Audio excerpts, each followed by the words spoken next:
You know, I didn't think this chain was going to work worth a shit, and it ended up being a really good chain. It's my other 665. Got like 5 of them.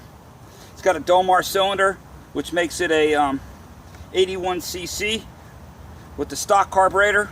A little bit of muffler work done to it. It's been ported and milled. I think it runs fantastic. It's a good work saw.